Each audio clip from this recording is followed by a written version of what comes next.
empieza ya a ver las patologías, porque ya han tocado temas generales dentro de lo que es la parte neonatal. Pero si van a ver su tablet, yo creo que, no sé si la clase no va a escuchar, ¿sí? Por favor. ¿Ya? Entonces, porque no es lo mismo, y yo busco y reviso y respondo, ¿cierto? Porque después ya han venido leyendo algo de este tema, ¿sí? ¿Ya? Entonces, es activo, no solamente voy a repetir todo lo que ya está escrito, ¿cierto? ¿Sí? ¿Cuál es el tema? ¿Qué conoces el tema? No sé, no.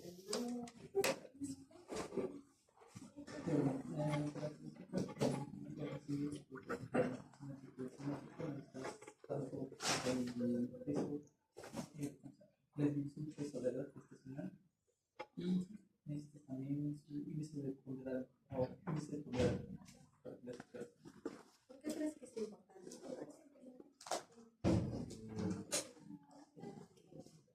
Ya de lo que han leído, sábado es el examen.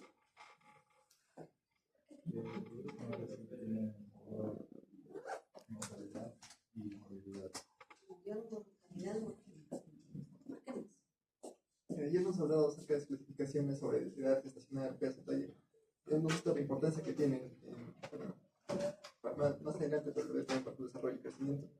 Y van a tener algunas complicaciones quizás en lo que respecta al desarrollo psicomotriz cognitivo. Pero es importante determinar cuándo el bebé está creciendo adecuadamente y cuándo no.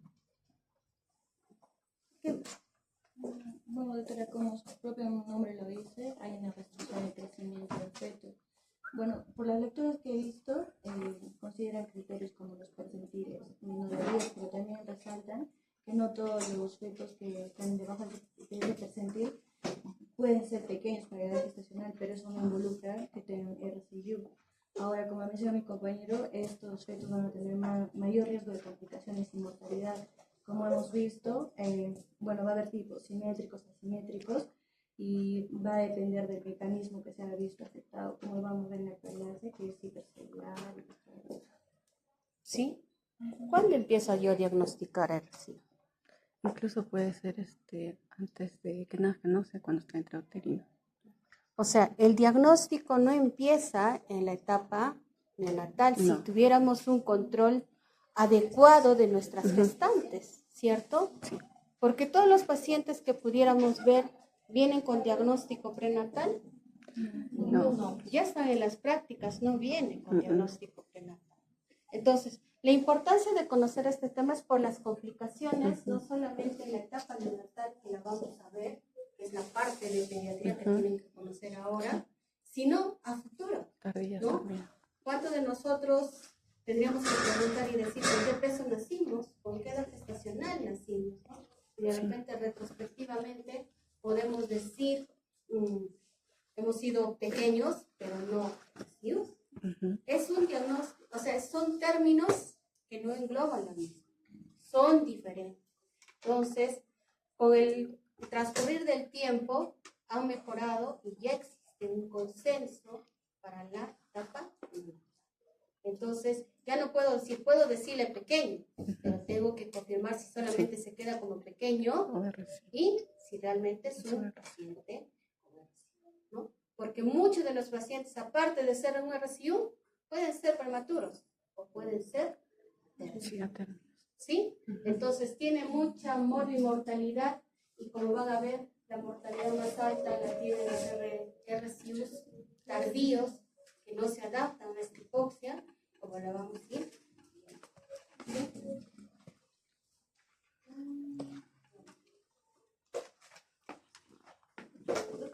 Entonces, más que la parte introductoria, es porque afecta la salud pública. Ustedes ya han visto en el primer capítulo la morbimortalidad neonatal. Y también algunos habrán visto que muchos mueren como prematuro, pero también no sabemos de cuántos de esos prematuros han sido, ¿cierto? Entonces, esta morbimortalidad no solo afecta a la etapa neonatal, sino también en la etapa fetal y perinatal, ¿no? La etapa perinatal, vamos a ver con la segunda. ¿Qué conoce? O sea, ¿qué etapas? ¿Qué evalúa? Estamos haciendo como recordar este paso para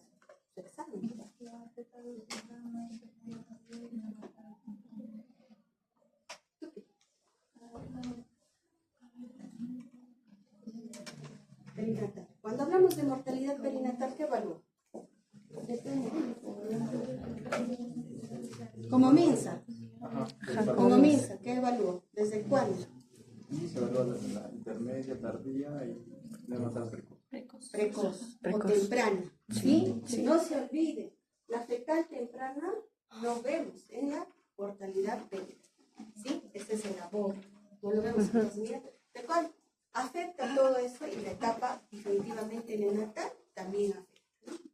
Puede ocurrir por múltiples causas, no solamente está el factor hereditario, como lo vamos a ver, experimenta problemas en las diferentes etapas y obviamente que ponen en riesgo la vida de estos pacientes cuando nacen, ¿no? Entonces, la incidencia es de 6.9 en los países desarrollados, o menos de 10 para algunos, y en los países en vías de desarrollo, aunque hay nuevas literaturas que dicen que están ya menos de 20, será cierto, no sé, 23.8%. En el Perú representa un promedio alrededor del 10% de los embarazos, y obviamente que va a variar según nuestra región, ¿no? Está sacado de este artículo, en Costa es 9%, en Selva 12%, en Sierra 15%. Entonces, y el riesgo del embarazo oscila entre 8 al 21% de que pudieran tener. ¿Sí? Entonces, el crecimiento fetal obviamente tiene determinantes. ¿Sí? Pero una pregunta, y dentro de los que son pequeños para la edad gestacional, ¿cuántos o cuál sería el porcentaje más o menos de los recibe? No, ese es variable. Ah, ya. No son, o sea, no son diagnósticos similares. O sea, de acá se tiene que salir que el pequeño solo nos dice que su peso para la edad gestacional esté debajo del percentil 10. No nos dicen, ¿verdad? ¿Sí? Porque puede ser un pequeño normal. Entonces tendríamos que hacer todas las estadísticas y sacar de todos los que nacen cuántos son pequeños. ¿No? Para eso es importante. Cuando uno nace, tenemos el peso, la edad gestacional, y tendríamos que empezar a calcular cuántos. Pero acá si las estadísticas nos piden por edad gestacional y por peso, que es su prioridad. Su prioridad para ver toda la estadística. Y hasta en la mortalidad no vemos si es adecuado o no. Como hemos visto, cómo se tabula hasta las hojas que hemos visto de registro, no los piden. ¿Sí? Pero podríamos contemplar. Y hasta podría ser un estudio de tesis, ¿verdad? ¿Cuántos de esos pequeños son realmente? O sea, no son recibidos. Tendríamos que ser.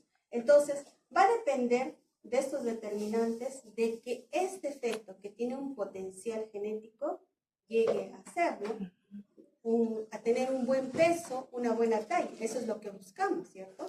Porque desde que ya si es un RCU, el lograr que alcance en la etapa postneonatal ya se va cortando. Antes decías que teníamos un cachapo que dice para alcanzar o volver a su curva normal teníamos 2 años. Ahora las estadísticas o los estudios que dicen que tenemos solamente hasta el año de vida. Mira cómo va variando, ¿no? Tenemos 2 años, estamos confiados de que podríamos recuperar, pero ahora no. Tendríamos que recuperar para tener menos complicaciones a futuro, solo hasta el año de vida.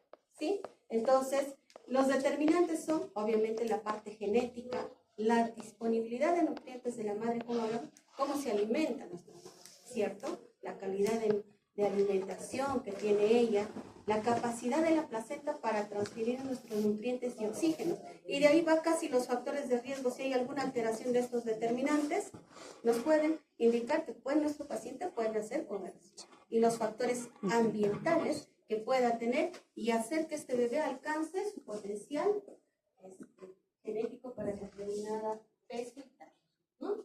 Pero también recuerden, creo que esto ya lo han visto en endocrino, las etapas de crecimiento en la etapa fetal, ¿no? En nuestra primera etapa, que dura las primeras 16 semanas, es de hiperplasia celular, hay un gran incremento de células, diferenciación y morfogénesis de los diferentes órganos.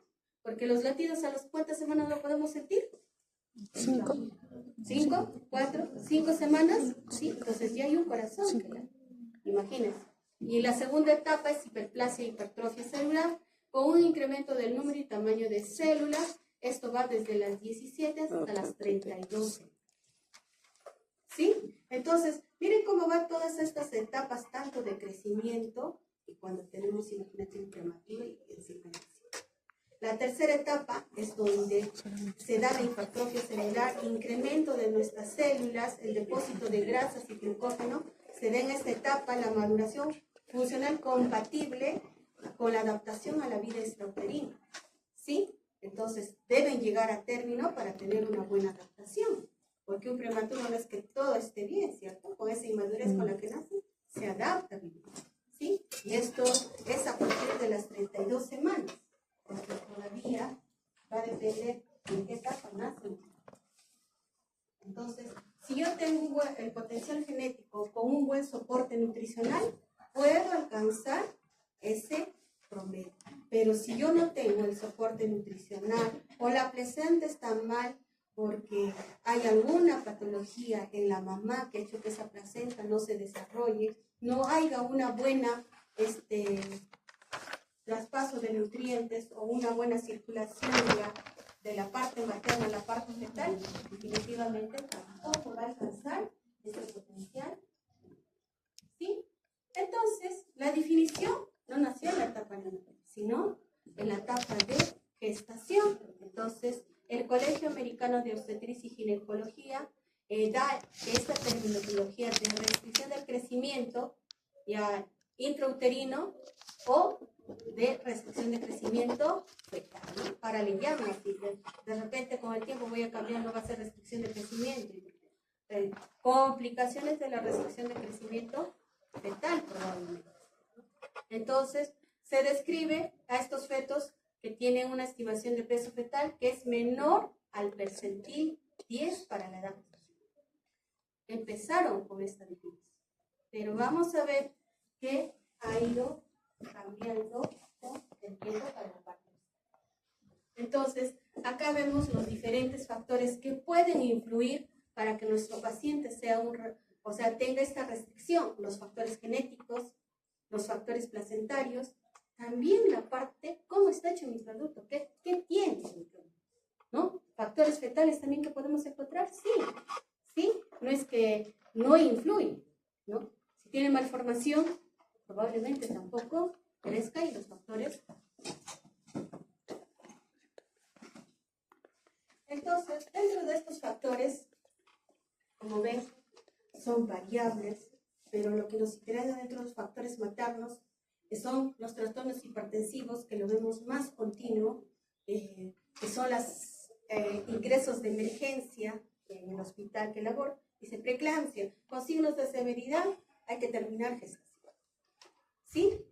Entonces, o tiene hipertensión arterial crónica, las trombofilias, nos falta, no tenemos un buen laboratorio si es por estudio, pero así que nos venga y diga, tengo trombofilia, no he visto hasta ahora ningún caso. Trastornos autoinmunes, sí hay lupus, pacientes con lupus, con síndrome de anticuerpos antifosfolipídicos, el estilo de vida que cada vez va en incremento el consumo hasta de drogas, ¿cierto? Yo no sé, ustedes que es parte de la juventud y que habla consumo de drogas, no sé si en adolescentes, universitarios que pueda haber, pero sí ya lo estamos viendo, antes no se veía tanto. Alcohol, tabaquismo, el consumo de alcohol, el consumo de tabaco. Agentes que puede utilizar nuestra gestante, anticonvulsivante o beta bloqueadores o warfarina si tienen. Enfermedades de sistemas cardiopáticos cianosantes en la gestante, trastornos hematológicos, diabetes pregestacional, ¿sí? No diabetes gestacional, pregestacional, o sea, que ella tenga ya el diagnóstico previo al embarazo. Contaminación ambiental y obviamente la malnutrición, ¿no? Algunos hacen referencia también del vivir en altura, o el que la mamá tenga anemia. Dentro de los factores fetales podemos ver, obviamente, que nazca prematuro, gestaciones múltiples, porque a veces hay fetos discordantes, uno más pequeño que el otro, entonces algunos no son tan marcados, pero otros sí cuando hay transfusión fetal. ¿Sí? Causas genéticas, que cada vez también las vemos más, trisomía 13, trisomía 18, 21. La 21 es la que estamos viendo cada vez más. Pero que algunos ya han visto.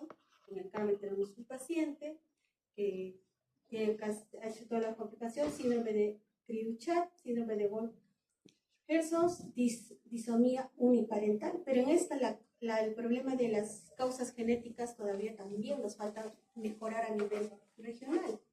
Tenemos una genetista, pero es en salud. A nivel de MINSA nos falta y tener un laboratorio que nos diga con estos rasgos qué tipo de causa genética o malformación congénita podríamos tener. Las cardiopatías congénitas, ¿sí? Que venga un paciente con una cardiopatía congénita ya desde intrauterino, que tenga un CV marcado, o a veces hemos tenido con cardiopatías severas, no, ni siquiera con un solo defecto, ¿no? Con múltiples, entonces también ónfaloceles, gastroquisis, hernias diafragmáticas que vengan con anencefalia o agenesia o displasia. Entonces cada vez, si ustedes han visto la mortalidad, también se está incrementando las muertes por malformaciones. Infección perinatal, como es malaria, para los que se vayan a la selva, hay que tener presente eso, que en algún momento llegan a hacer su serum, ¿sí? Tuberculosis también hay más en la costa y en la selva. Entonces, si bien es cierto, ustedes han visto en la historia clínica perinatal, hay un grupo que dice que debemos hacer tamizaje de tocho, pero no lo hacemos. No sé si es que le rotan en el salud, a los de salud les hacen, no sé si ahí les hacen, pero nosotros todavía no, por ciertas sospechas, algunos si controlan, si se le pide ese examen, sí se le puede hacer, ¿no? Y cada vez, ya por la clínica que pueda hacer nuestro paciente, vamos a tocar una clase de esas y vamos a ver que nos podemos ayudar. También, si un paciente viene con RSIU, probablemente hay que empezar a buscar que no sea por esa infección perinatal, ¿no? Dentro de los factores placentarios, casi todo esto se supone deberían haber llevado, usted dice que sería más fácil, ¿cierto? Pero después todavía llega. Entonces, para que conozcan y ahondarán más en esa etapa, entonces dentro de los factores placentarios, placenta previa, desprendimiento prematuro de placenta, placenta creta, infarto placentario, placenta circunvalada y hematoma placentario, ¿no? Entonces, si hay uno de estos factores, también puede condicionar a que no haya una buena circulación, o sea, materno-fetal, ¿sí? Y obviamente disminución de nutrientes, no solamente nutrientes, sino lo que es oxígeno. ¿Qué dice la fisiopatología? La fisiopatología más estudiada que nos habla es sobre la insuficiencia plásmica. Pero ya hemos visto que una condición congénita o una infección también nos puede llevar, ¿no? Pero la más estudiada es, ¿qué dice? Si hay una reducción de la transferencia de oxígeno y nutrientes, obviamente que va a afectar el desarrollo fetal. Pero le he puesto que en el 60% no se sabe cuál es la causa, ¿sí? Porque tendríamos que hacer estudio de placenta y que nos digan, y que todos estos pacientes con sospecha hayan tenido ¿qué? ¿Cómo hacemos el diagnóstico prenatal?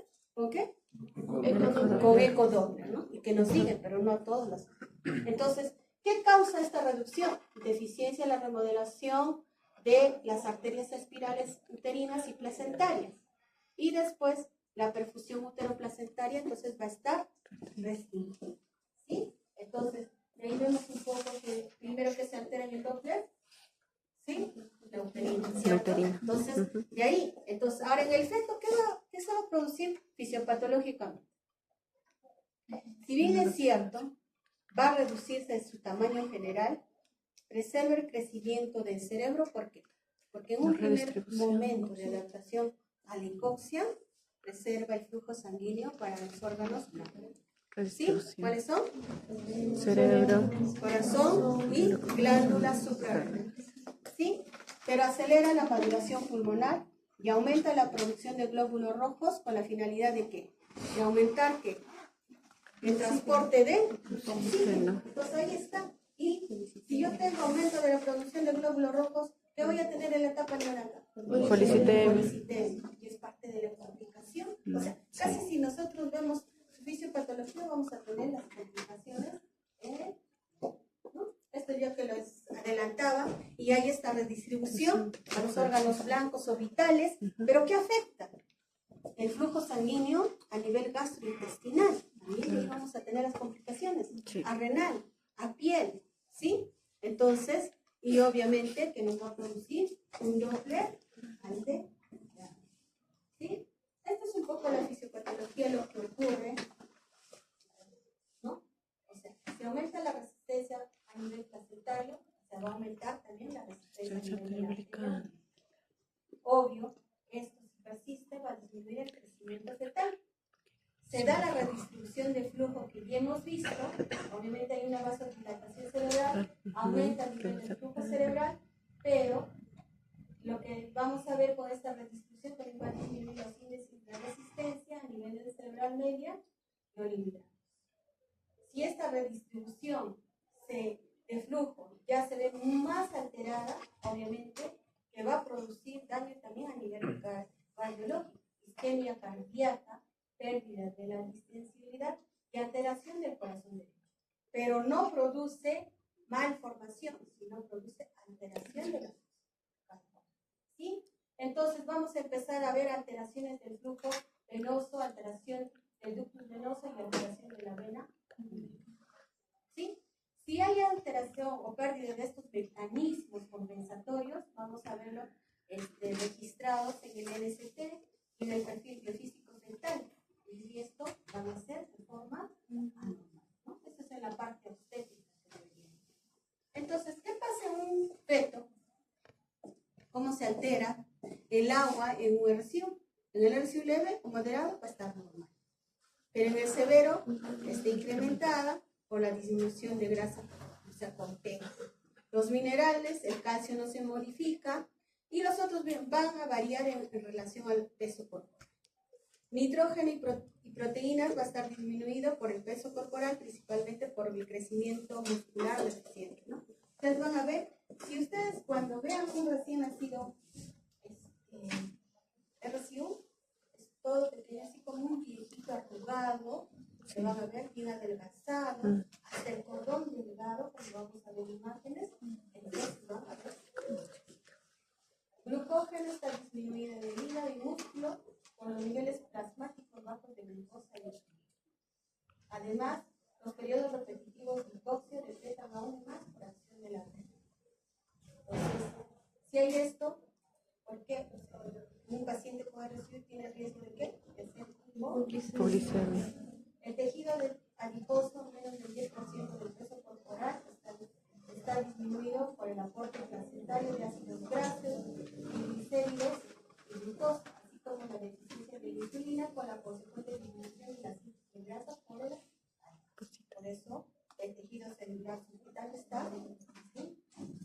Con respecto al balance energético total y masa tisular, hay una disminución de todos los compartimentos corporales, discrepancia entre la afectación mayoritaria por compartimentos grasa. ¿Sí? Recuerden, estas definiciones son diferentes, no es lo mismo, por favor. Un pequeño solamente es que su peso al nacer está debajo del porcentaje 10. No es lo mismo que un RC. ¿Sí? Pero obviamente, como dice ahí, este pequeño no hay una distinción entre lo que son constitucionalmente normales o los que pueden ser un RCU y a la vez pequeño. Pero no es lo mismo, no es sinónimo, puede estar dentro, porque muchos pequeños, o sea, el pequeño constitucional se supone que no te va a tener complicaciones, no va a tener alteración del Doppler en la etapa fetal. Y el bajo peso, ¿qué dicen? Por sí solo, dependiendo de la edad gestacional que tenga, es que pese menos de 2 kilos. ¿Sí? Sin relación de la edad gestacional. ¿Sí? Puede englobar a prematuros y también a grandes, no lo sabemos, ¿no? Pero solamente por el mismo hecho de pesar, que puedo tener un recién nacido a término, 38 semanas, que tenga 2,400, es un buen peso. Puedo tener un prematuro de 35 semanas que tiene 2,300, al ser prematuro también es un bajo peso. ¿Sí? Solamente le doy por el peso que tiene, sin diferencia para la edad. aquí hay curvas diferenciadas que podemos guiarnos en las curvas o lo del peso fetal, tanto para sexo masculino, sexo femenino, en diferentes estudios. Eso es la etapa fetal. Ahora, ¿cómo clasificamos al RCI? Hay diferentes clasificaciones que las he encontrado, obviamente, según el momento de su aparición, según su severidad, según las proporciones fetales y obviamente según el estado de la exploración Doppler, que ahora que les sirve más a la etapa, o sea, a los ginecobstetras, ¿no? Y al final, este es el diagnóstico, los consensos, el final de que sí se está utilizando, que deberíamos llegar a eso, ¿no? Entonces, acá vemos la diferencia en qué hay entre un RCU precoz y un RCU tardío.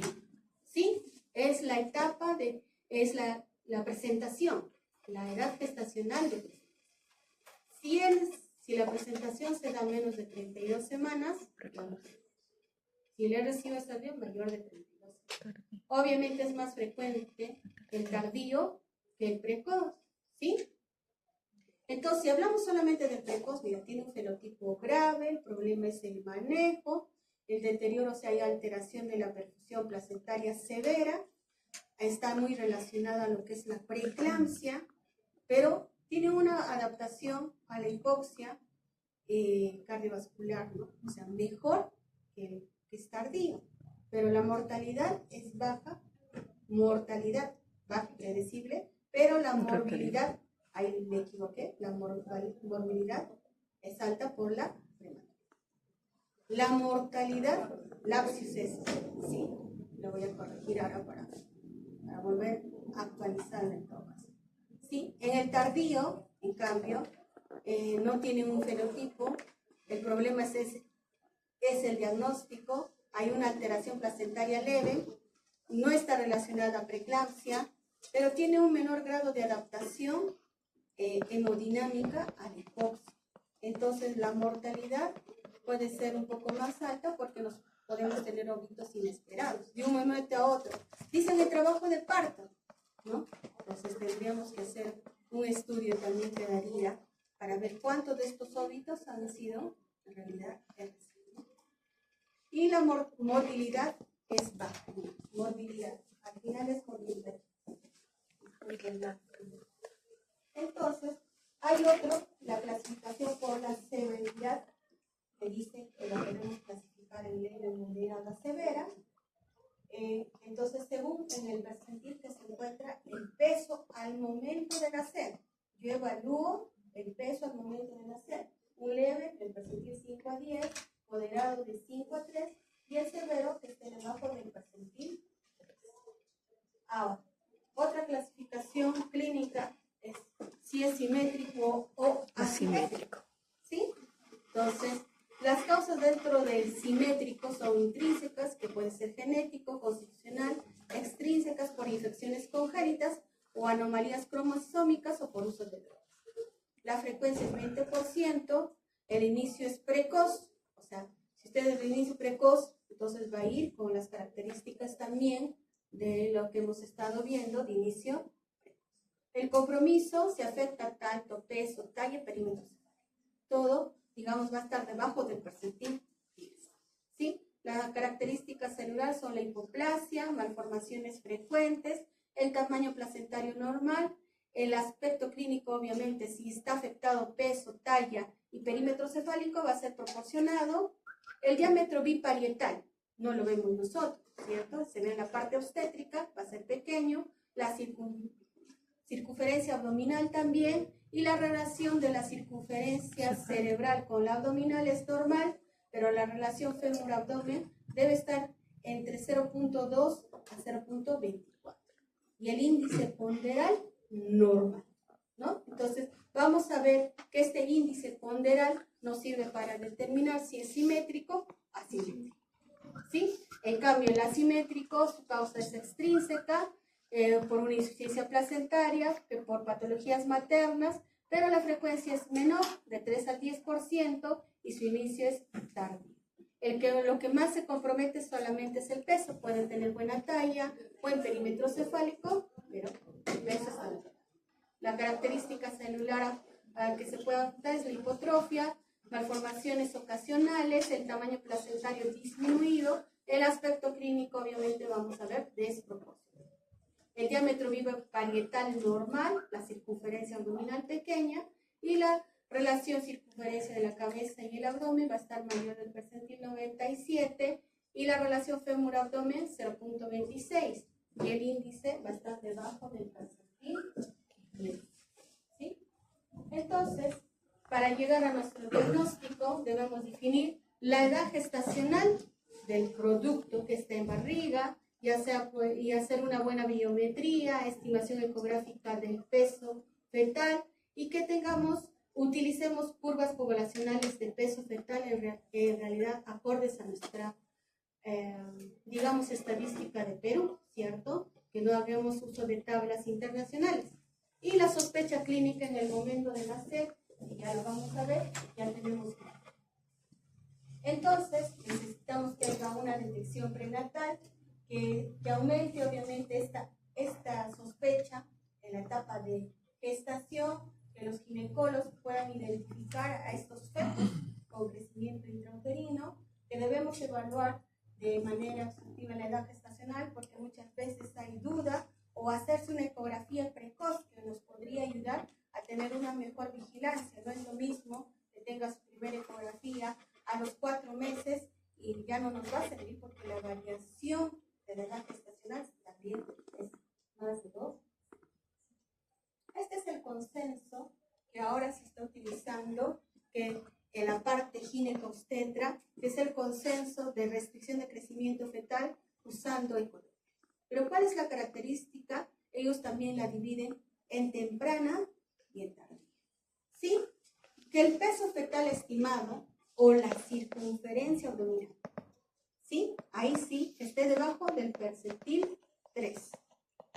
O haya, dice, o ausencia del flujo telediastólico de la arteria umbilical. ¿Sí? Pero tenemos otra cápita cuando dice el peso fetal estimado, la circunferencia abdominal, está debajo del percentil 10 con estas características. Que yo tengo que hacer el índice de pulsatilidad de la arteria uterina que esté en mayor del percentil 95 o el índice de la pulsatilidad de la arteria umbilical también esté encima del percentil 10. Entonces eso no lo vamos a ver. El ginecólogo nos informará cuando hable de eco. Sí, pero ya hay esta diferencia. Para los mayores de 32 semanas, dice peso estimado, circunferencia abdominal, fetal menos del percentil 3, pero al menos 2 de los siguientes criterios. O sea, sí o sí, el peso tiene que estar, el ponderado fetal o el peso estimado o el peso fetal, como lo puedan informar, que el peso fetal y con la relación circunferencia abdominal fetal esté debajo del percentil 10. ¿Sí? El peso fetal estimado, circunferencia abdominal, que vemos un descenso marcado en su carril cuando hagamos las curvas de vigilancia que debe tener estos pacientes, ¿no? Que haya una caída de 2 percentiles en 2 ecografías separadas al menos por 2 semanas. ¿Sí? O el índice que dice el índice cerebro-placentario está debajo del percentil 5 o el índice de pulsatilidad de la arteria umbilical mayor del percentil 9. O sea, estos son el consenso, los criterios para yo empezar y decir este paciente o este producto tiene restricción de crecimiento. ¿Ok? Entonces, aquí hay las variaciones como llegar a la edad gestacional, lo que es parte obstétrica, la vamos a pasar. Obviamente para llegar a un peso utilizamos una fórmula al momento de hacer la ecografía, es una fórmula de Patlo que ven y relacionan diámetro biparietal, la circunferencia abdominal y la longitud. ¿Sí? Estas curvas son de crecimiento fetal que ven, es una tabla que conseguí en recién nacidos de 4. Entonces, van relacionando, tendríamos que hacer cómo va yendo las curvas. Yo tengo fetal a las 30 semanas debemos seguir graficando en sus controles o cómo va. ¿Sí? Respecto al Doppler, ¿qué información nos da? Cuando pedimos de la arteria uterina, obviamente nos informa lesión placentaria, pero en la cara materna, la arteria umbilical, lesión placentaria, pero en la cara fetal, la arteria cerebral media, el grado de hipoxia, y vemos cuánto afectación tiene esta redistribución de flujo a nivel hemodinámico de flujo. Y ya el ductus venoso es descompensación de los mecanismos adaptativos a este hipoxia, ¿no? Entonces, vamos viendo cuánto se va alterando eso, ¿sí?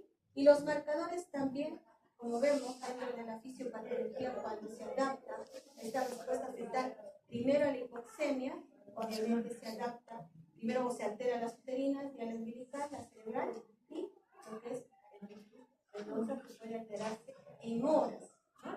Y también el NST o la cardiografía que se hace, o la biometría fetal que se hace por ecografía, podemos verlas. ¿Sí? Entonces, si bien es cierto, esto sería nuestro fluxograma, tenemos un peso fetal menos del 10% a todos ellos. Para llegar y decir es o no es una lesión, tendríamos que hacer el Doppler, y si ver estar alterado, tendríamos que ver si hay una insuficiencia placentaria, si está normal, obviamente un nuevo control también, ya diríamos que es un, ¿cierto?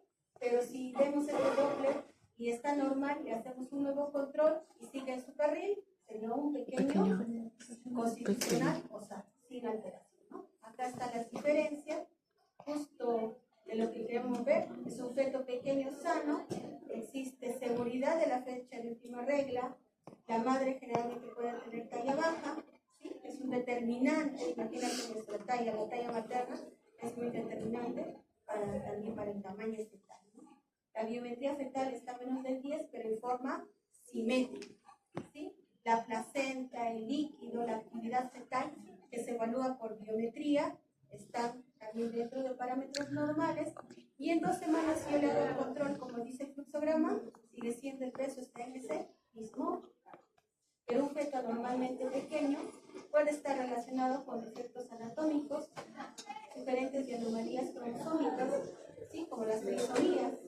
La placenta puede ser normal o molar, el líquido puede estar normal o aumentado o disminuido.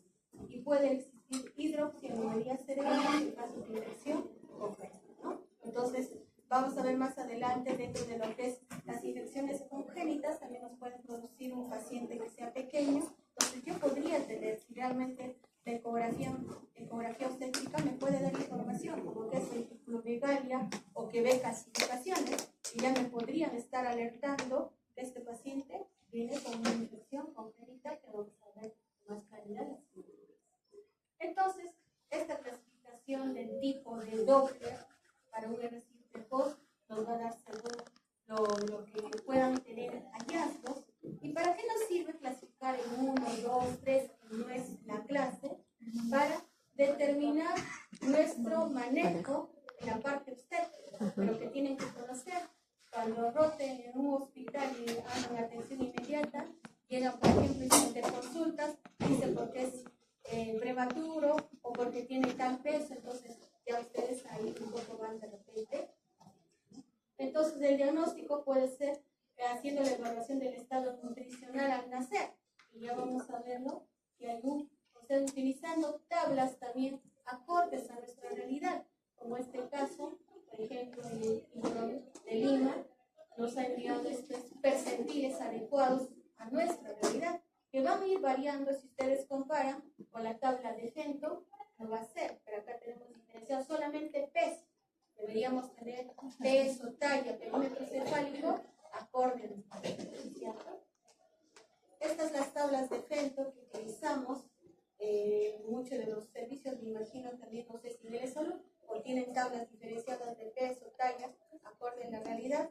Entonces los que rotan, de repente nos puedan decir la experiencia, pero para nosotros nos ayuda si no tenemos, ya con el peso nos dice que es un pequeño y habría que ver si realmente está debajo del percentil 3 para ver si es.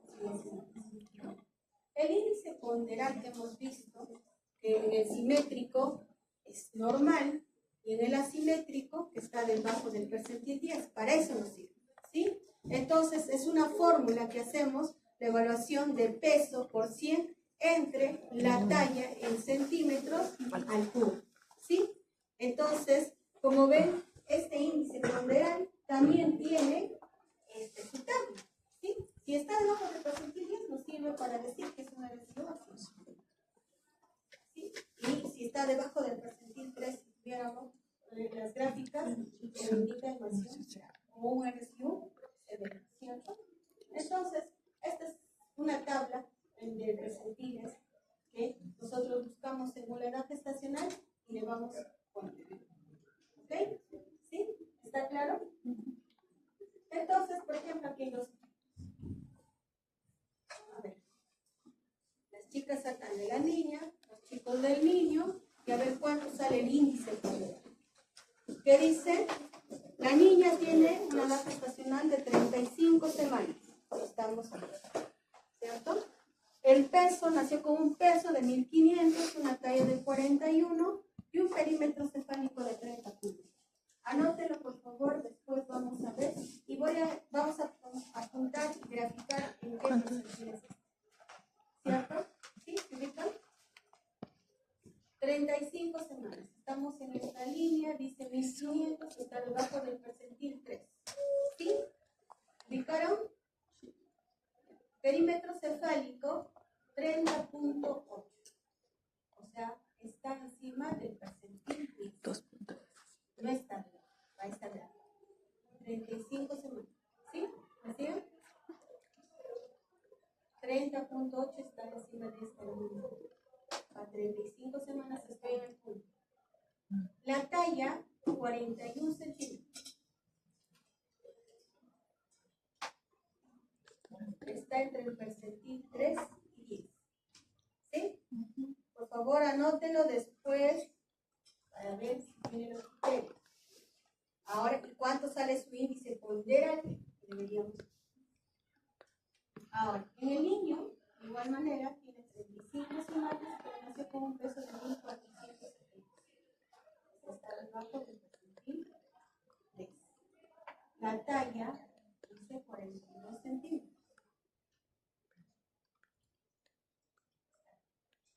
Debajo del percentil 10. El perímetro cefálico 30.5. También está encima del percentil 10. ¿Ok? A ver, de la niña, ¿cuánto salió el índice ponderal? 2.17. 2.17. 2.17. ¿Del niño? ¿Del niño cuánto salió? ¿Ah? A ver, los varones hicieron del niño, ¿no? ¿Cuánto salió? 1.99. 1.99, ¿seguro? Porque vamos a regresar al índice para ver. Porque ambos tienen 35 semanas. El niño tiene un índice debajo de este valor. 1.99. ¿La niña cuánto salió? 2.17. También está debajo. Sí, debajo del percentil 10. Sí, entonces son unas RSU Asimétrico. ¿ok? Para eso. ¿Está claro? Sí. Entonces, cuando sospechamos nosotros, obviamente cuando nace va a tener estas características. Si es un asimétrico, la cabeza grande en comparación con el resto. Esa es la característica de un asimétrico. Fontanela anterior grande y ancha, con mala formación de los huevos membranosos. Ausencia de grasa parda, o sea, ven la piel adelgazada, no le vemos, porque cuando vemos un recién nacido, o sea, que tiene peso adecuado, está rosadito, la piel también rosadita, hidratada, se le ve que tú tocas y es algo pleno, ¿cierto? ¿Sí? Sí, examinaron un recién nacido, ¿no? Sí. Ya, entonces, a comparación de esas imágenes, no nos olvidaremos. El cordón umbilical es fino, a menudo manchado meconio, si es que este es a término, y obviamente ha estado haciendo ya sufrimiento fetal, que es también parte de la complicación de un ERS.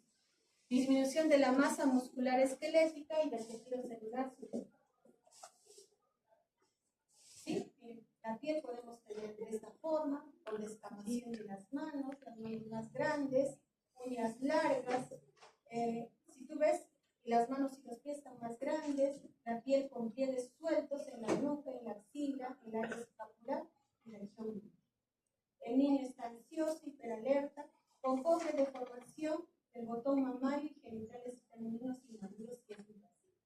Ustedes examinan, por ejemplo, los pliegues de la planta del pie, están todos bien formados. Pero examinan, van de paso para darle la edad gestacional haciendo capurro, que no hay buena formación. ¿Sí? Entonces, por ejemplo, este es un caso de un recién nacido pretérmino de 36 semanas, con antecedente de madre con preeclampsia, nació con 1600.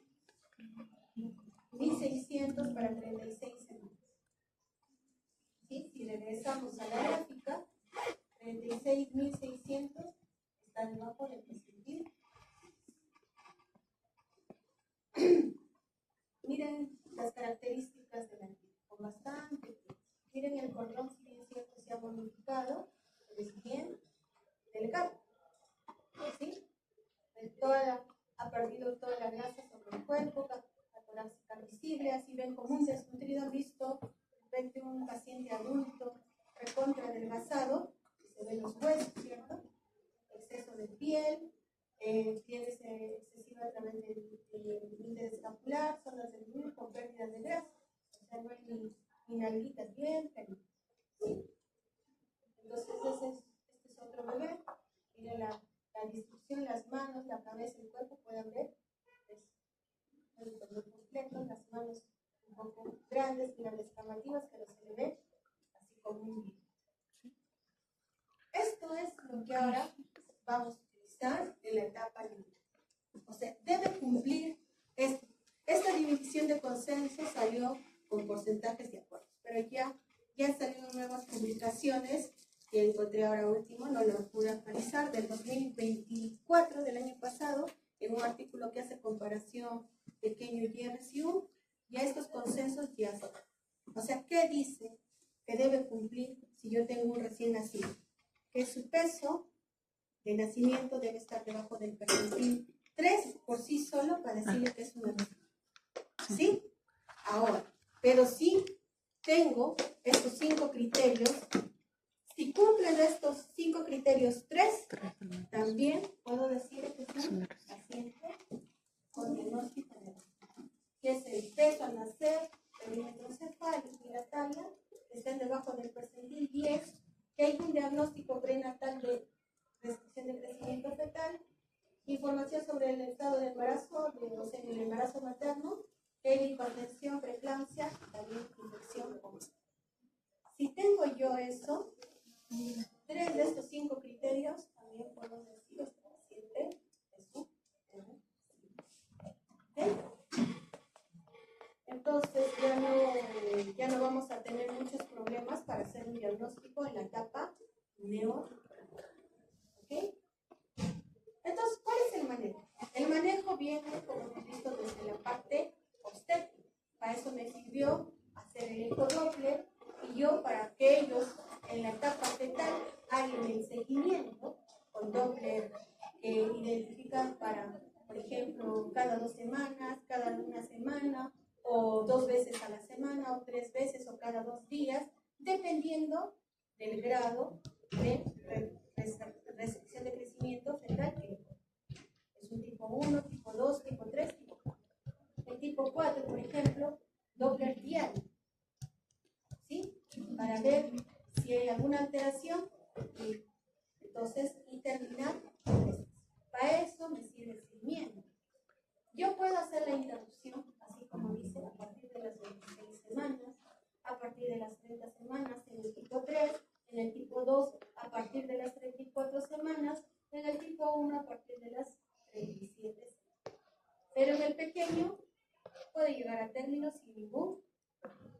¿Sí? También hay el chance del tipo 1 que pueda ser parto vaginal. El resto sí, al mismo hecho de no es el trabajo de parto, hay que ser alterado, sí tendría que terminar. ¿No? Entonces, a nosotros sí nos sirve conocer, si nos mandaron con este tipo, es terminar gestación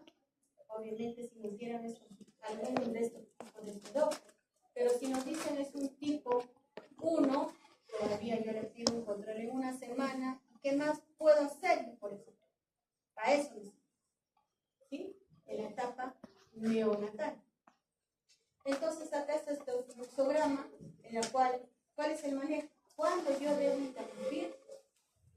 Interrupción de gestación cuando es menos de 32 semanas. Cuando el perfil biofísico está alterado, o tengamos, hay unos que ponen 8 de 8 o 10 de 10, entonces si tiene 6 de 10, es decir, 4 de 10, 2 de 10 o 0, sí tendría que, cuando el perfil biofísico está alterado, o hay desaceleraciones espontáneas cuando yo hago un NST, es en la parte usted, o flujo reverso en el ducto venoso, o pulsatividad de la vena. ¿Okay? Esos son los criterios para yo interrumpir gestación en menos de 32. Ahora, 30 gramos por día. ¿Sí? Si ya lo veo y el peso sigue lo mismo, entonces está bien. O hay oligohidramios, o el perfil también, el disco fetal está alterado, Doppler de la arteria umbilical, que llega con flujo o diastólico o flujo reverso, patología materna que condiciona la interrupción. ¿Qué patología materna sería? Preeclampsia, con signos de severidad, que o ya está empezando a ser síndrome de Hell, yo tengo que interrumpir. O está en estudio y me convulsiona y está haciendo yo una eclampsia, tendría que interrumpir. ¿Sí? O cuando hay desaceleraciones.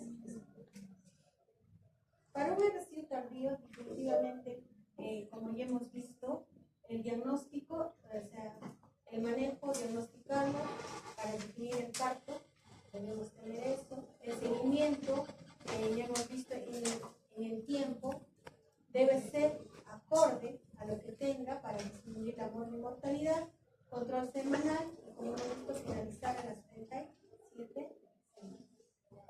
Dentro de lo que es el manejo neonatal, obviamente ya hemos visto cómo podemos confirmar este residuo, ¿cierto? Por este consenso que ya hemos visto. Entonces, y si yo tengo alta sospecha de que es un residuo, el nacimiento debe ocurrir en un tercer nivel de atención. El único hospital, los hospitales de tercer nivel son el Hospital El Carmen, para los pacientes, la gran mayoría de nuestra población que tiene CIS, y para los pacientes asegurados, obviamente, es el salud, porque ninguna de las clínicas hasta ahora tiene una unidad neonatal acorde para el manejo de ellos. Si nacen en las clínicas, o llegan a la salud, o llegan a... ¿Sí? Entonces, y piden personal entrenado en reanimación, definitivamente, no solamente en el tercer nivel, sino en el segundo o primer nivel donde se atienden partos, tiene que el personal estar entrenado en reanimación o en RCP, que es parte de un seminario que van a tener. Por eso se hace el seminario, porque en algún momento ustedes, estando en su salud, pueden atender un parto. Y me van a decir, no conozco, no sé, ¿cierto? Por eso se les está dando. Y recuerden, si en algún momento un bebé nace en un establecimiento de primer nivel y es pequeño y con peso menos de 2 kilos, tiene indicación de hospitalización. También un recién nacido, menos de 34 semanas, que es pequeño, antecedente de preeclampsia y que el peso esté debajo del percentil 3. O sea, ya diagnosticó con eso que estamos diciendo, es un bebé. ¿Sí? Entonces yo tengo que hacer, por las complicaciones que presenta, ¿no?, la restricción del crecimiento intrauterino o fetal. En nosotros lo vemos la etapa temprana. Entonces, estas complicaciones definitivamente van a estar influenciadas por el momento del inicio de esta restricción, por la gravedad o el peso al momento de nacer, el grado de adaptación que tiene este producto y también la edad gestacional con la que nace. No es lo mismo que nazca un retardo de crecimiento a las 28 semanas a que nazca a las 26 semanas en mejores condiciones. ¿Sí? Y esto va a influenciar la mortalidad fetal. Entonces, vamos a empezar un poco a lo que es el punto, en realidad, lo que tienen que ver, ¿no? En la etapa neonatal. ¿Sí produce muerte fetal? Sí. Es por esta insuficiencia placentaria que causa hipoxia crónica. Puede también estar relacionados esta muerte fetal, no solamente a que sea un residuo, sino que tenga malformación congénita o una infección materna, como en el caso de los TOR. En los TOR está citomegalovirus, toxoplasmosis, herpes, sífilis, hasta VIH. ¿Sí? No solamente eso, en otros lugares consideran hasta estas infecciones Zika que tuvimos en el país de Brasil, ¿sí? Consideran Chagas en Chile, entonces va variando según también las patologías que tengamos en cada lugar, ¿no? Entonces, que tengan eventos centinelas. ¿Para qué? Encima de tener retardo de crecimiento, ¿qué son eventos centinelas? Estos eventos lo vamos a ver con más detalle en lo que es asfixia. O sea, a mi paciente recibo y que tenga un evento centinela puede producirle la muerte, ¿no? DPP, ruptura o prolapso de cordón, infartos placentarios y hasta la misma preeclampsia pudieran hacer que pueda producir la muerte. Entonces, para disminuir esta muerte fetal necesitamos un control regular y en el primer nivel, ¿cómo evaluamos si está creciendo bien o no? De repente por la altura o porque no gane peso en la gestación, ¿sí? Entonces, hay que planificar el parto en caso de sufrimiento fetal. Yo debo saber reconocer estos signos de sufrimiento fetal y hacer la referencia oportuna en barriga. Es lo ideal, ¿no? O así estamos bien. Mortalidad neonatal, ya hemos visto por las lesiones anteparto, intraparto, postparto, que van a contribuir a esto. El asfixia, ya hemos visto la hipoxia fetal crónica, combinada con la hipoxia fetal aguda, más un evento centinela, definitivamente nos puede producir asfixia. Entonces, para eso necesitamos vigilancia regular antes, durante el parto, monitoreo del crecimiento fetal, ecografía, por medio de ecografía, trazado de tablas, el crecimiento personalizados para cada producto, ¿sí? Detección temprana, obviamente, si es un recibo o es un PET, parto en el momento y lugar adecuado con instalaciones neonatales apropiadas. Parto asistido por un personal capacitado. Entonces, en un primer nivel, ¿puedo hacer medidas de RCP? ¿Sí o no? ¿Hasta dónde podemos llegar? ¿O no? A ver, ¿quiénes opinan que no? ¿Se puede hacer o no? ¿Sí? ¿O no? A ver. Nuestra querida amiga invitada. Bueno, ¿podríamos hacer medidas de RCP? Claro, en un primer nivel.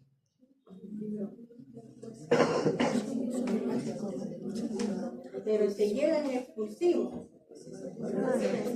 ¿Pero qué necesito? ¿Qué condición necesito?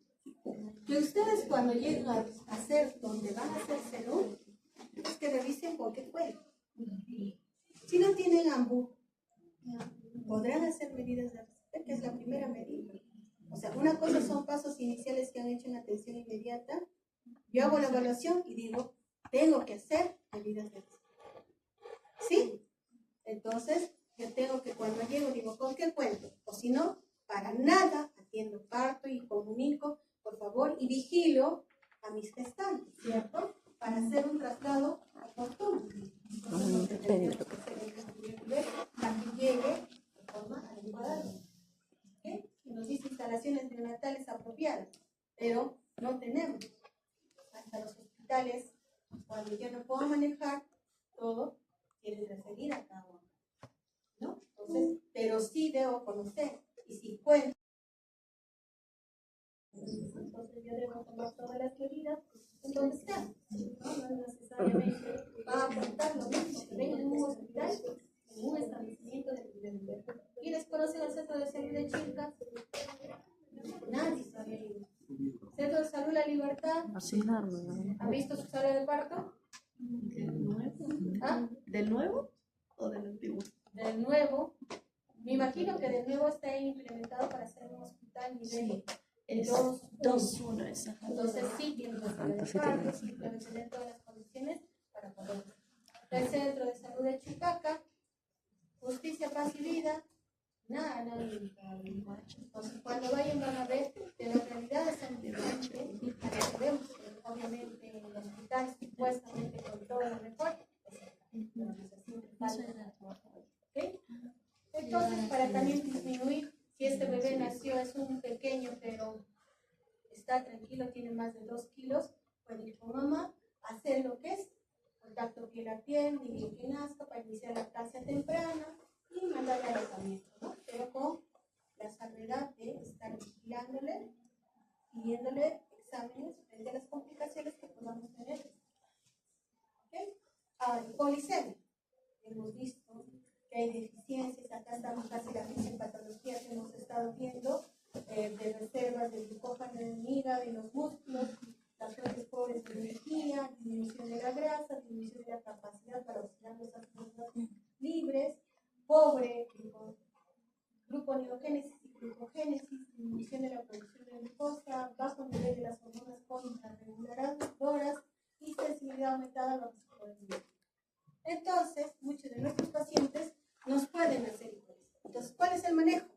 A todo paciente, no solo a todo paciente que ya podemos hacer el diagnóstico de RSIU con este consenso, sino a todo lo que pesa menos de 2,500, que sea pequeño, ¿no? Nosotros pedimos un control de glicemia dentro de lo que es la observación a las 2 horas de vida, pasadas las 2 horas de vida, para que pueda ir al alojamiento. Si nos reporta un valor normal, pasa.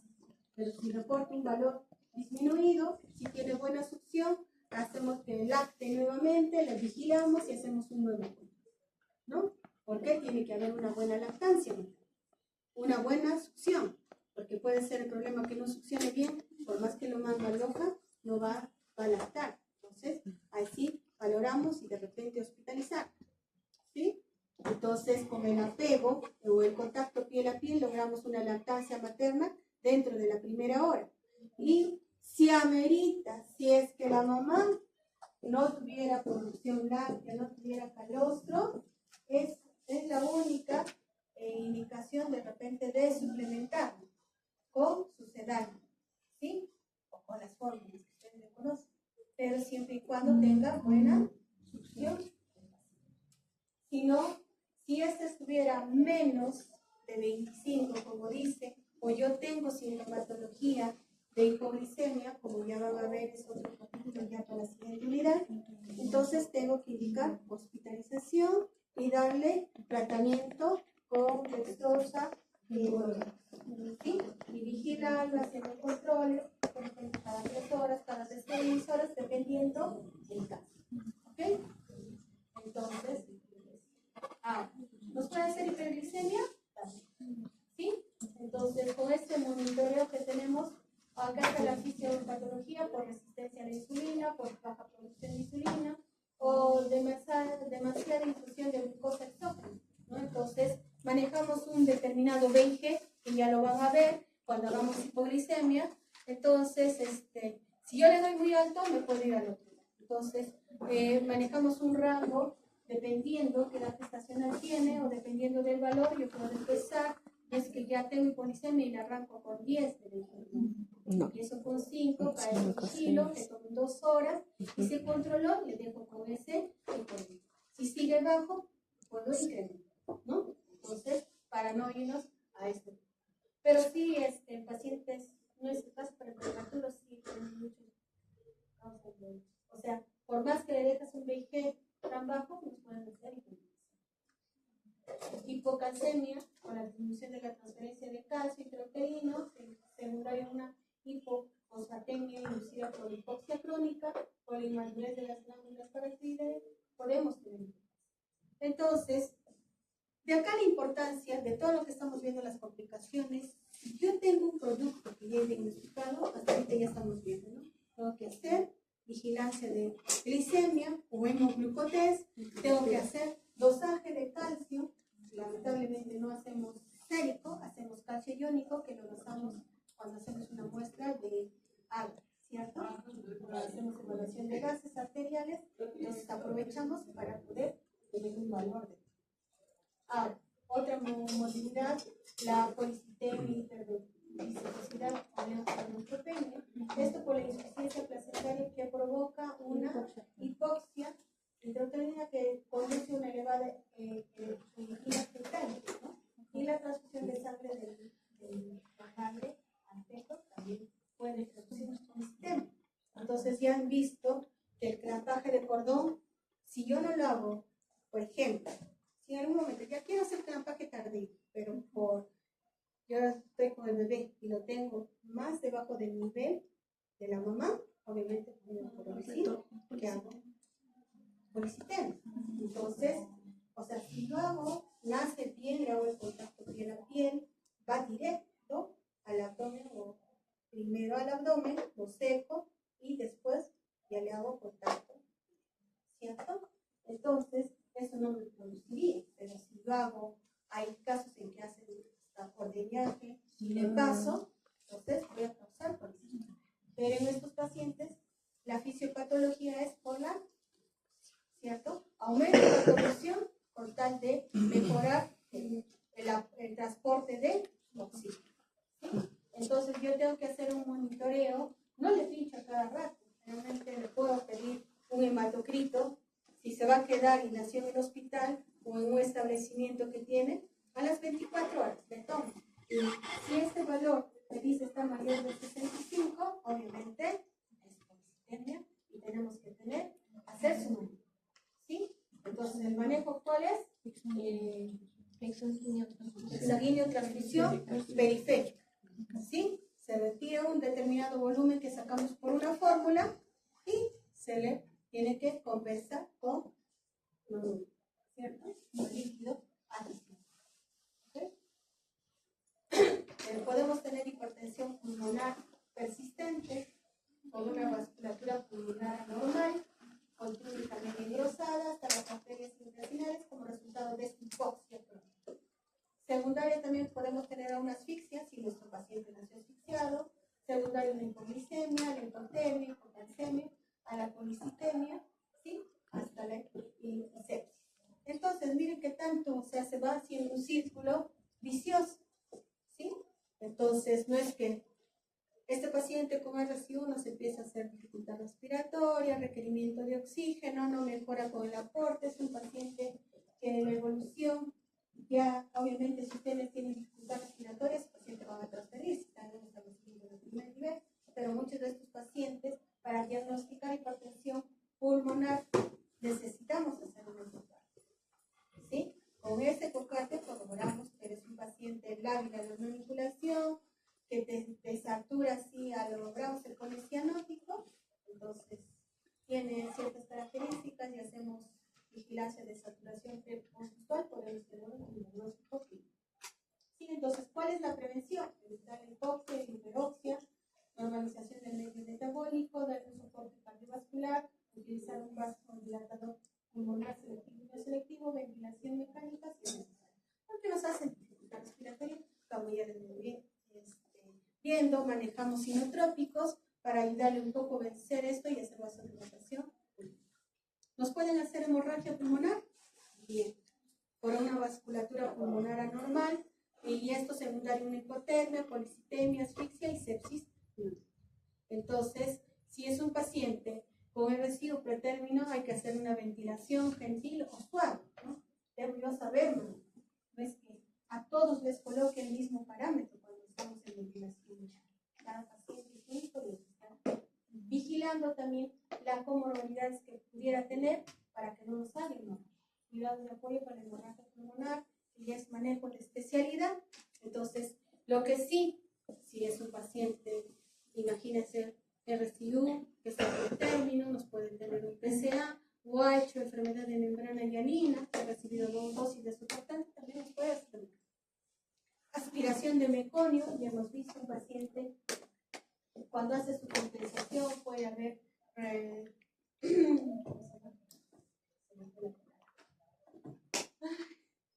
eliminación de meconio por relajación de esfínteres, ya cuando el paciente está con alto sufrimiento fetal, y obviamente esta hipoxia va a conducir a eso y tener de repente hasta un evento centinela, no sé, pero sufrimiento fetal, líquido, liberación de líquido meconial, glúteo, si no sabemos reconocer que este paciente está en sufrimiento o detectamos que hay un líquido verde cuando hacen RTM, hay que tratar de sacarle lo más rápido posible por patología que pueda presentar, que es aspiración de meconio. Entonces, lo que dice monitoreo regular para detectar probable liberación o detectar el paso del meconium, saber reanimar, establecer una respiración regular. Succión de tráquea antes se hacía, ahora ya no lo hacemos, ¿no?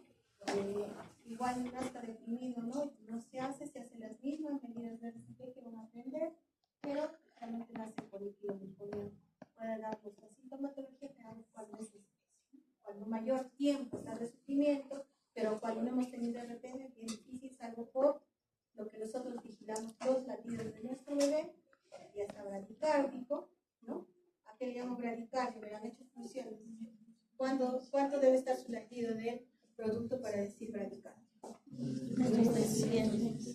Menos de 120 es bradicardia vital. ¿Sí? Entonces es un signo que podemos.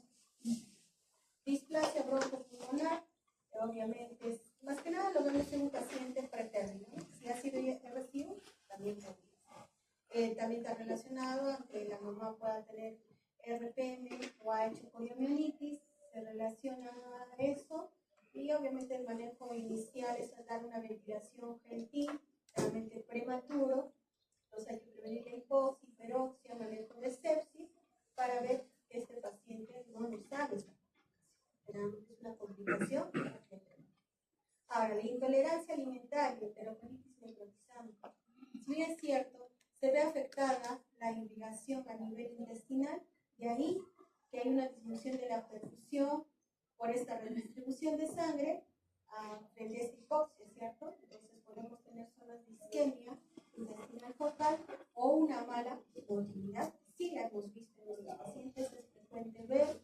Entonces, debemos empezar iniciando con una nutrición enteral mínima, si es pretérmino, entonces iniciamos con pocos volúmenes. Esa es la nutrición enteral mínima. Entonces, nos tolera y debemos utilizar también para esto leche materna exclusiva de la mamá. Entonces, si hay algunos no nos toleran poco volumen, vamos insistiendo a la par que hacemos calostroterapia, que es otra de las estrategias que estamos utilizando ahora, y estamos alcanzando ya volúmenes de leche mucho más en menor tiempo. Antes éramos un poco más, decir, precavidos, íbamos más lento, pero tenemos que hacer que este bebé alcance en el menor tiempo el volumen de leche materna. Pero en esto tenemos este problema que es intolerancia alimentaria, ¿sí? Entonces, si utilizamos diferentes estrategias, pero lo que recomiendo es que sí o sí hay que utilizar los volúmenes en bolo, no en infusión continua, en bolo. Utilizamos probióticos y si no nos tolera utilizamos nutrición enteral, pero no es parenteral para ayudarlos. La otra estrategia es utilizar leche de banco, como los que rotan en el Carmen saben que tenemos leche de banco, ¿cierto? Si ya no es posible, ya lo último, lo que no queremos utilizar son los sustratos. ¿Sí? Eso es un poco lo que se hace. Ahora, problemas renales también tenemos, entonces tenemos que saber, hay una lesión circular renal por esta misma redistribución de flujo, hay que mantener una perfusión renal adecuada, un soporte cardiovascular si requeriera el paciente, ¿cierto? Porque muchos de ellos, si nacen mal, son prematuros, en algunos requieren manejo inmunodeficiencias. Para esto, para manejar una reducción de los linfocitos T y B, una madurez inmunológica deficiente, entonces frente a estos son muy propensos a coger infección de muy rápido, o sea, son prematuros y agresivos. Entonces, ¿qué debemos hacer? Nutrición temprana, agresiva y óptima con nutrición parenteral, que la hacemos en los recién nacidos, pretérminos. Para nosotros, nuestro protocolo en el Carmen es menos de 1500, menos de 32 semanas, nutrición parenteral. Promoción de la lactancia materna, prevención de sepsis neonatal. En esto, igual, utilizamos un catéter percutáneo de inserción periférica, es un catéter central que nos dura, si bien es cierto, 30 días aproximadamente, con limpieza adecuada, con cuidado, para tratar de prevenir los procedimientos invasivos que también se les hacen. Otra de las morbilidades que pueda presentar es retinopatía de la prematuridad, más que nada en ellos, ¿no? Si es un bebé prematuro, por esta hipoxia y niveles considerados en los factores de crecimiento. Entonces, aparte de eso, aparte de la capacidad antioxidante disminuida, en la etapa postneonatal, obviamente está propenso a sufrir hipoxia, hiperoxia, ¿no? Y sepsis en todo prematuro. O sea, no está libre, nace y todo va bien, ¿no? Tiene sus complicaciones. Entonces, debemos mantener una saturación. Nosotros manejamos de 88 a 94, con vigilancia, con un flujo, con un fío lo más bajo posible que nos pueda dar esta saturación. Obviamente por ser susceptibles, tenemos vigilancia de retinopatía en el hospital, entonces todo está protocolizado, ya lo vamos a ver cuando veamos las complicaciones de la prematuridad. Entonces, si detectamos, sí se les puede dar tratamiento, utilizamos medicamentos, tenemos angiogénicos y tenemos para dar más, ¿no? Entonces, se ha avanzado en eso con respecto a estas complicaciones que podrían presentarnos.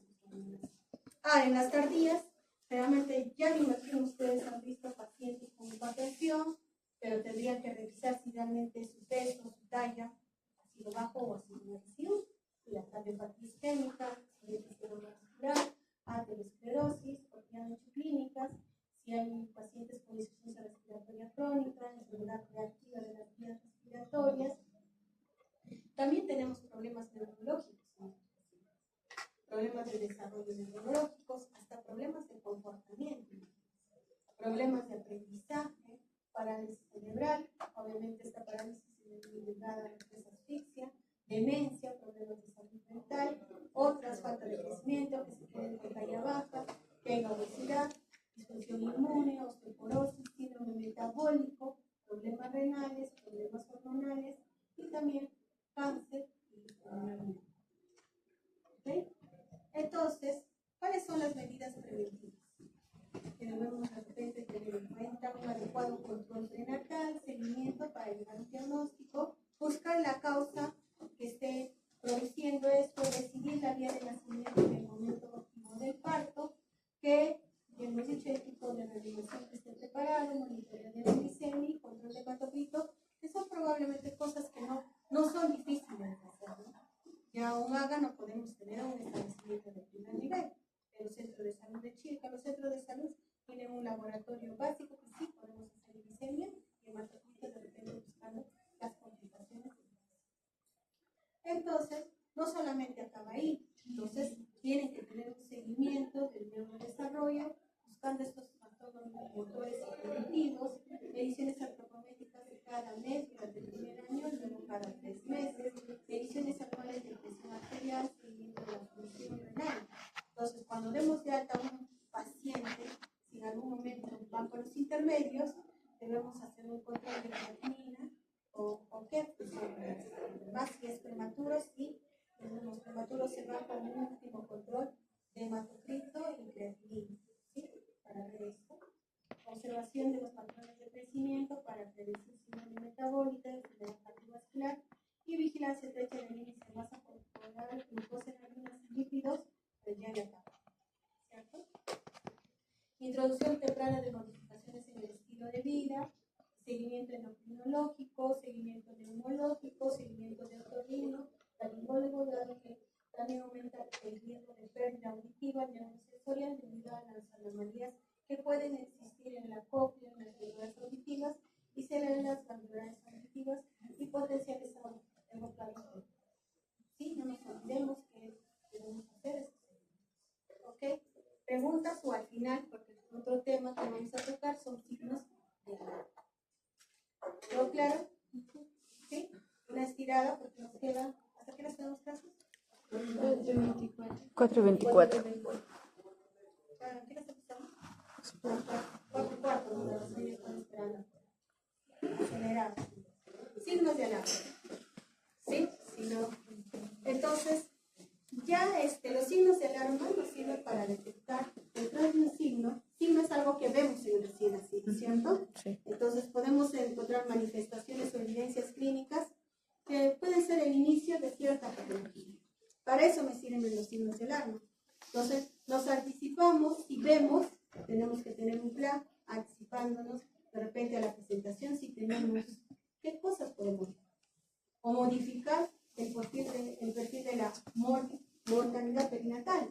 Si nosotros no explicamos a una mamá que va a tratamiento conjunto, estos signos de alarma, que pueden traer un producto ya en condiciones graves. ¿Sí? Entonces, los signos de alarma yo te puedo clasificar de muchas formas. ¿Sí? Que sean respiratorias, que sean por la alimentación, que sean signos neurológicos, por la temperatura o por el color de la piel, como vamos a ver. Algunas de ellas. ¿Sí? Llanto y actividad, o sea, un llanto frecuente y sin motivos es algo que está pasando. Porque los bebés que han visto también si tiene hambre, si está bien, lloran pero después de haber hecho ciertos movimientos, ¿cierto? Pero ya que sea un llanto, por ejemplo, le lactó y es un llanto que no para, algo está pasando. Es tipo activo, ¿no? Porque se despierta, sí es cierto, duermen más de 18 horas, pero que cuando despiertan son activos, se mueven, ¿no? A no ser que ustedes, por la técnica del cierre que era antes, bajarlos y tenerlos bien oscuros, ahora ya no, o sea, nos dejamos libres para verlos. O sea, un hipotónico es, tú ves, o cómo reconoces una hipotonía cuando tú vas a evaluar el agua. A ver, acá está tan atento. ¿Cómo reconoces un paciente que ¿ves? Se lo puede mejor ya de frente al siguiente grupo no hubiera complicaciones de la enfermedad. ¿Cómo reconoce un paciente hipotónico? Nada. Por la fuerza. ¿Y cómo yo sé que tiene fuerza? Está flácido. Por los reflejos. No hace nada. El reflejo es una cosa tónica.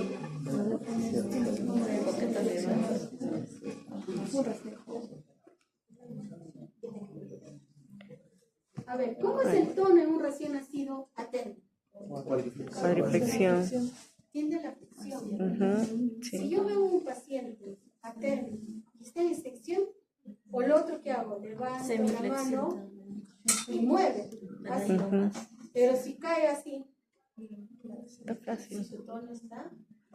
Entonces, usted tiene que saber evaluar el tono, porque parte de la evaluación del agua es el tono, ¿cierto? ¿Sí? Bueno, la irritabilidad se tengo que ver si sea por hambre, por sed, por frío, por... Entonces, también puede ser por dolor. Entonces, si es continuo, está muy irritable, lloroso, tengo que buscarla. Pero no solamente es irritable, algo más, debo examinar. O de repente está muy súper abrigado, ya que los ponen un montón de polar y los condiciones a que esté irritable. ¿Quién no aguanta ver?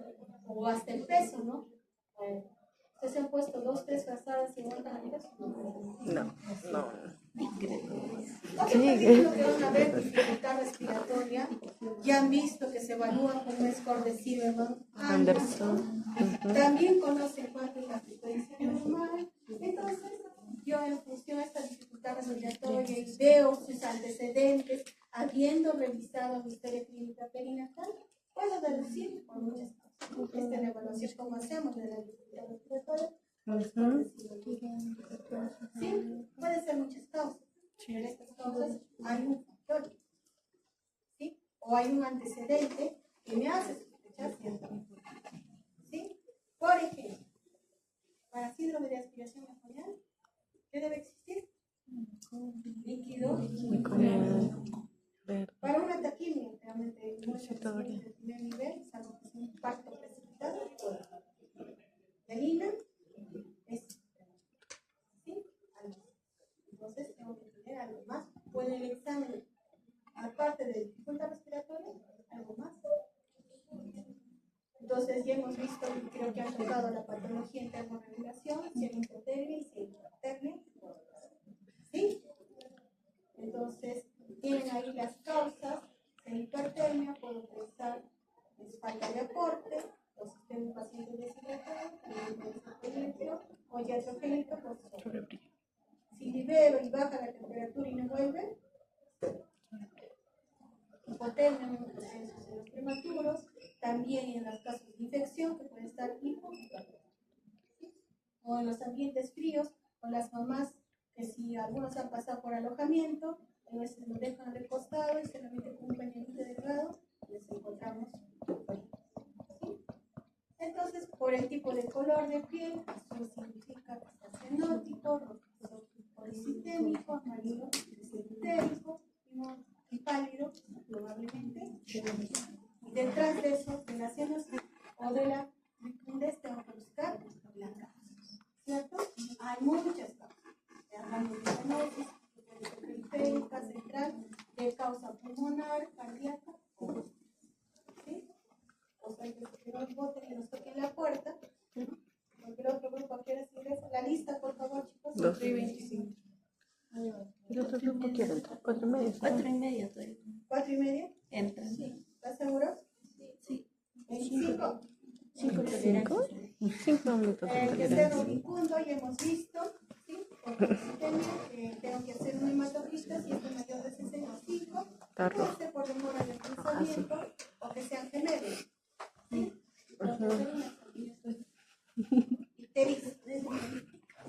Ictericia, que es otro capítulo grande que van a tocar, pero a mí me interesa que ustedes reconozcan el color. Ya han visto, ya naciditos, son rosaditos, bonitos, ¿cierto? Sí. Entonces, al segundo día que aparezca que es ictérico hasta abdomen, algo.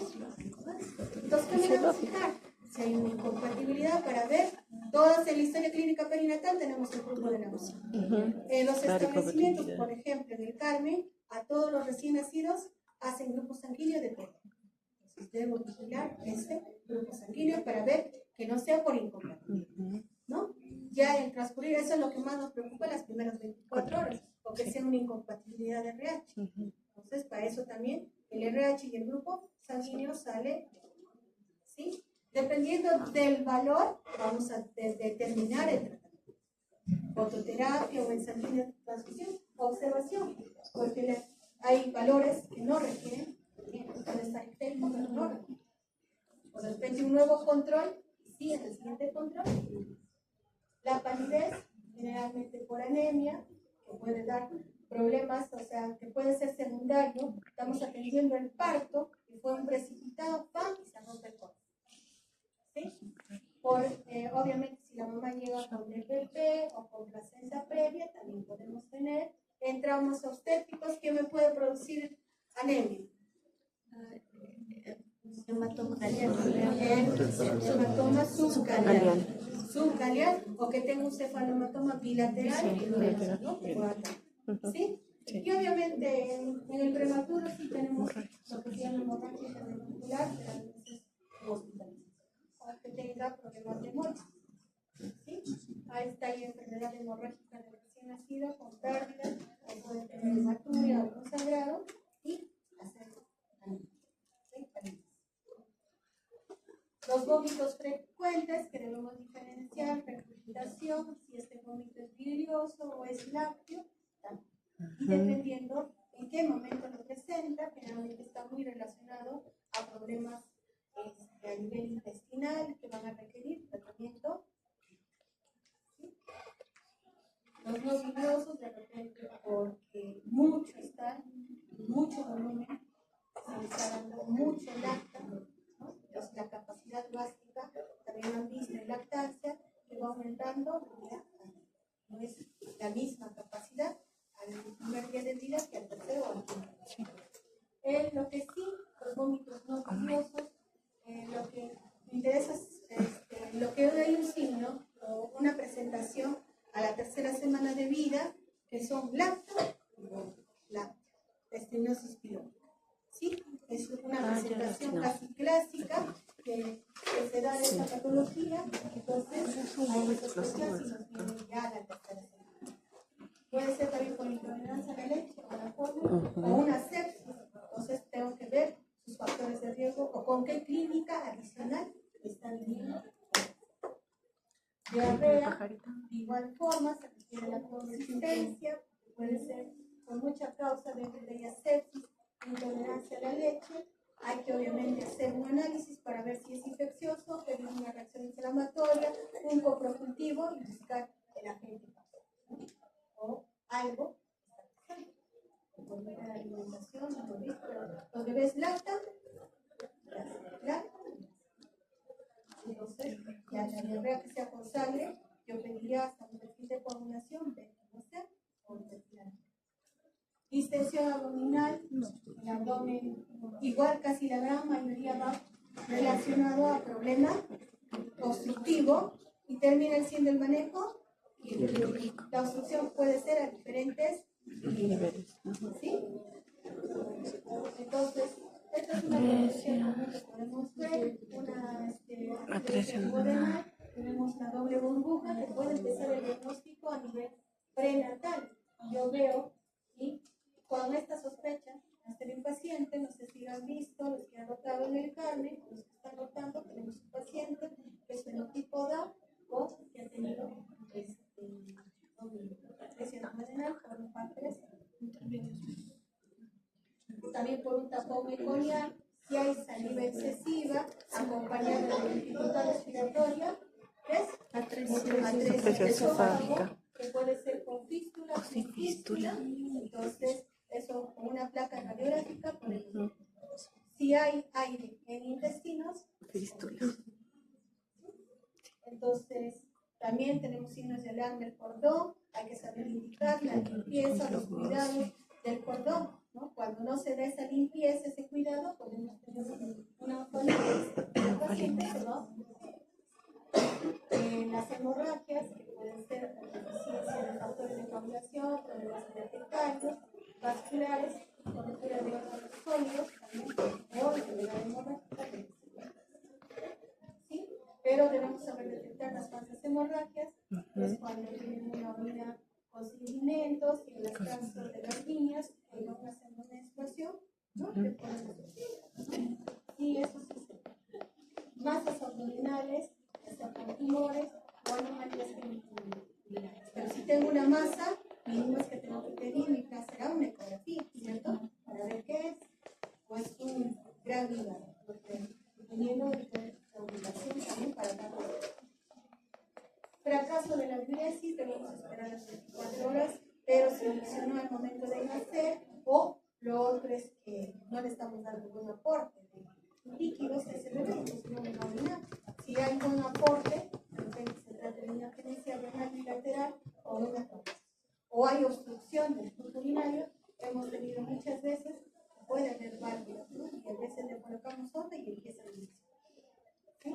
O una vejiga neurogénica acompañando a qué? A un hielo mínimo. En caso del meconio debemos esperar hasta las 48 horas, pero si no ya empezar a ver si es un niño hipotónico o es prematuro, hay falta de aporte, o se trata de un ano interforado. Pero ya hemos visto que en la atención inmediata hacemos verificación de permeabilidad, ¿no? Entonces no se nos puede pasar, salvo que sea un parto en casa, ¿sí? No debemos examinar, por eso cuando tenga en algún momento su serum, revisen todo como si todos estuvieran haciendo una atención inmediata. Permeabilidad esofágica, permeabilidad. Obviamente si te dice que ya lactó, porque sí, pero no se olviden de permeabilidad. ¿Sí? Hemos tenido años anteriores que no verificaron parto domiciliario, viene dice el sistema terminal, revisamos y no lo verificaron. ¿Sí? Porque eso tiene que tener su momento inmediato o descomposición, porque si no, hasta fuera puede estar a una infección secundaria y el pronóstico. Convulsiones. Sí, habitualmente los movimientos en un recién nacido pueden ser sutiles, ¿no? Solamente cuando los brazos, piernas están despiertos, sobresaltos, parpadeos. Entonces debemos saber reconocer estas convulsiones, ¿no? Entonces, si yo tengo movimientos en la mano, una forma de comprobar es que no cesa, sigue moviendo. Tú le coges y sigue moviendo. Eso es una ¿sí? O una mirada fija, desviación de los ojos, del cuerpo. Después de esto se puede poner hipotónico o hipertónico, ¿sí? Que no da de todo el cuerpo como un adulto. Un adulto se convulsiona y es todo el cuerpo. Puede ser la mitad del lado derecho, izquierdo, o solamente miembros superiores, o solamente miembros. ¿Sí? Entonces, tenemos muchas causas. Dentro de las causas, tenemos que vigilar en este paciente agregando, sea un RCU, que no sea o hipocalcemia, e infecciones, generalmente una meningitis no nos va a llegar desde el primer día de nacimiento,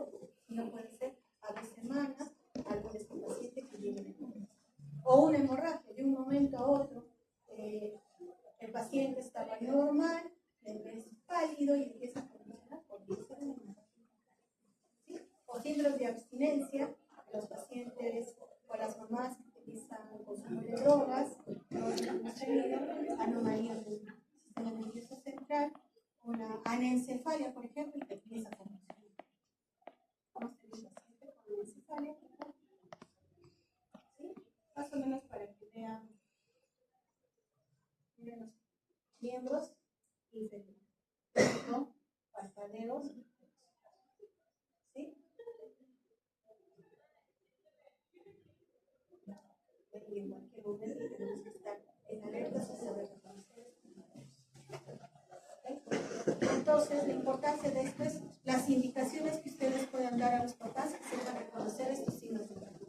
Si saben reconocer, por ejemplo, en ictericia, que me diga, que usted le dice, hasta abdomen, usted lo tiene que traer, al mínimo ya, si no te entendías piernas, o comparar, por ejemplo, para la ictericia, de repente los primeros días que no le ponen la ropa María, no sé, pues, ver que le evalúe cuando haga el cambio de la ropita, que sea en un campo blanco, que le ayude a visualizar eso, que sepa reconocer que si las manos están azules, yo no le voy a decir que está cianótico, que vea que si respira muy rápido, si se hunde las costillitas, yo tengo que saber explicar a esa mamá para que me entienda y regrese a tiempo